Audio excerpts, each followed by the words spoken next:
गौतम जी, आज यहाँ इस सोंढिया ग्राम सभा में किस प्रकार की मीटिंग ले रहे हैं? सबसे पहले आपको बहुत बहुत धन्यवाद। जो भी साथी आप सब सोशल मीडिया के माध्यम से यहाँ पहुँचे हैं, आपका आभार व्यक्त करते हैं कि गांव में जो विशेष करके एक संगठन है doctor Ambedkar welfare network. Doctor के डी है, अंबेडकर ए है, वेलफेयर डब्ल्यू है, नेटवर्क एन है, जिसको हम शॉर्टकट में डान के नाम से जानते हैं।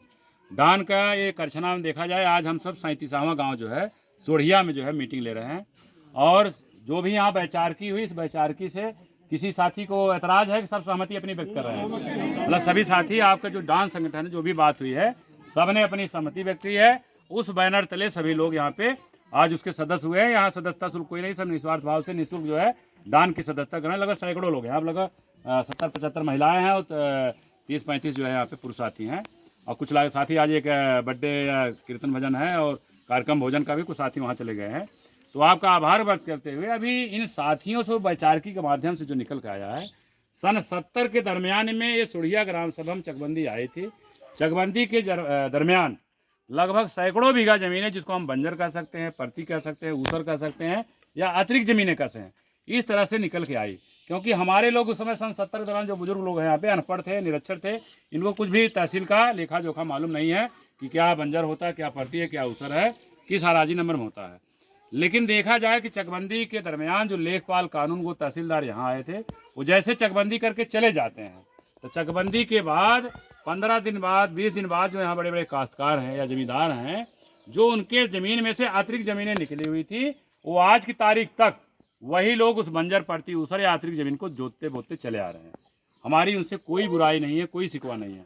लेकिन हमारे ही एक ओर से आज अगर माननीय योगी आदित्यनाथ जी हमारे प्रदेश के मुख्यमंत्री हैं, तो नहीं को सवर्णों के ही या उच्च वर्गों के ही मुख्यमंत्री हैं, हमारे अनुसूचित जातियों के भी मुख्यमंत्री हैं। हमारे देश के जो प्रधानमंत्री हैं, ये नहीं है कि भाजपा जो है कि उच्च वर्ग के ही लोग जुड़े हैं तो केवल उच्च वर्ग के ही लोग या भाजपा के ही वो प्रधानमंत्री हैं। हम अनुसूचित जाति के लोग हैं। तो हमारे देश के जो माननीय नरेंद्र मोदी जी प्रधानमंत्री हैं, वो सबके प्रधानमंत्री हैं। माननीय योगी आदित्यनाथ जी हमारे उत्तर प्रदेश के सबके मुख्यमंत्री हैं। हम आपके सोशल मीडिया के माध्यम से माननीय मुख्यमंत्री योगी आदित्यनाथ जी से, माननीय प्रधानमंत्री नरेंद्र मोदी से आग्रह करना चाहेंगे, निवेदन करना चाहेंगे, यहाँ पे अनुसूचित जाति के जितने लोग खड़े हैं, चाहे वो महिलाएं हैं चाहे पुरुष हैं, सब भूमिहीन हैं। सब भूमिहीन है। जो इनके वैचारिकी से निकल कर आया कि इनके अगवारे पिछवाड़े साग सब्जी भी बोने की ज़मीन नहीं है।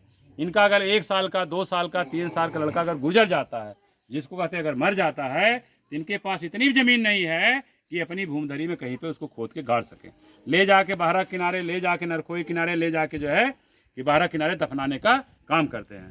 तो माननीय प्रधानमंत्री जी से, माननीय मुख्यमंत्री जी से सोशल मीडिया के माध्यम से कहना चाहेंगे, चकबंदी के दरमियान जो इस सोढ़िया ग्राम सभा में सैकड़ों बीघा जमीनें जो अतिरिक्त निकली हैं, आज की तारीख तक यहाँ के उच्च वर्ग के लोग या तथित जिसको कहते हैं भूमाफिया लोग, या वो लोग अपनी भूमधरी में मिला के आज भी जोत बो रहे हैं। तो अगर आप चाहते हैं कि हम तीसरी बार उत्तर प्रदेश के मुख्यमंत्री बने, तो ये अनुसूचित जाति के लोग कहना चाह रहे हैं कि हमारे ग्राम सभा में इस समय जो बंजर पड़ती ऊसर वाली जमीनें हैं, उसमें तथाकथित व्यवस्था के लोग धान की रुपाई करके धान बोए हुए हैं। जैसे धान की फसल कट जाती है, लगभग अक्टूबर नवंबर तक कट जाएगी।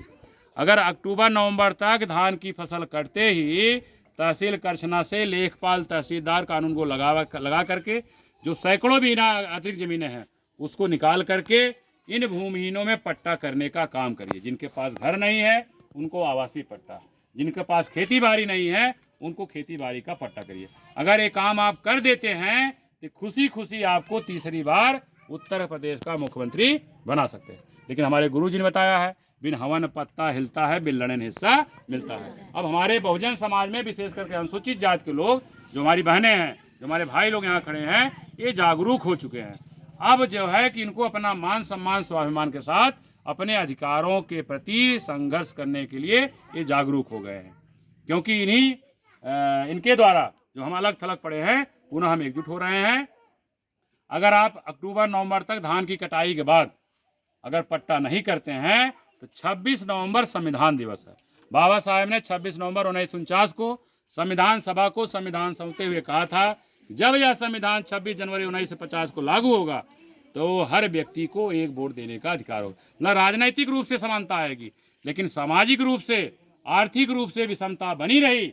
विषमता से पीड़ित लोग ही संविधान के ढांचे में या राजनीतिक ढांचे को लात मार करके, धक्का मार करके गिरा सकते हैं। तो निश्चित है वो समय आ गया है, क्योंकि देश की आज़ादी के 75 साल बाद भी देखा जाए, अभी हम लोग 15 दिन पहले, 20 दिन पहले हर घरों पे तिरंगा झंडा फहरा करके हम लोग भी आज़ादी मनाए हैं, हम लोग भी स्वतंत्रता दिवस मनाए हैं। लेकिन यह आज़ादी किस काम की? देश की आज़ादी के 78 साल बाद भी हम यहाँ बहुजन समाज में अनुसूचित जाति के लोग भूमिहीन बने हुए हैं। हमारे पास इतनी भी ज़मीन नहीं है, हमारा अगर लड़का मर जाता है तो हम अपनी ज़मीन उसको गाड़ पाएँ।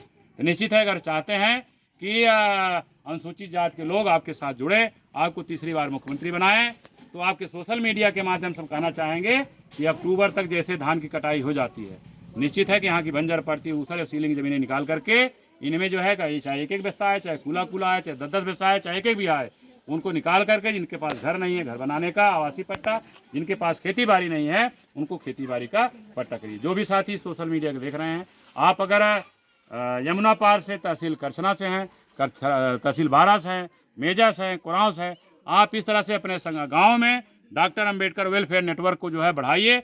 और जिस समय 26 नवंबर की तारीख पक्का है कि अगर अक्टूबर तक काम नहीं होता, 26 नवंबर को माननीय मुख्यमंत्री जी 5 कालीदास मार्ग जो आपका आवास है, हम 10,000 लोग यमुना पार के लोग 25 को यहाँ से निकलेंगे और 26 नवंबर के आपके आवास पर अनिश्चितकालीन आमरण अनशन के लिए बैठेंगे। जब तक हम सब पट्टा नहीं मिल जाता है तब तक आपके आवास पे बैठे रहेंगे। निश्चित है लड़ेंगे, जीतेंगे, और ये संघर्ष हमारा अनवरत जारी रहेगा जब तक हम सबके पास एक एक बीघा 2-2 बीघा जो सरकारी जमीनें हैं तब तक नहीं मिल जाता है। आप सभी साथियों का आभार व्यक्त करते हुए सभी साथियों को जय भीम, नमो बुद्धाय, जय भारत, जय भारतीय संविधान, जय बहुजन समाज।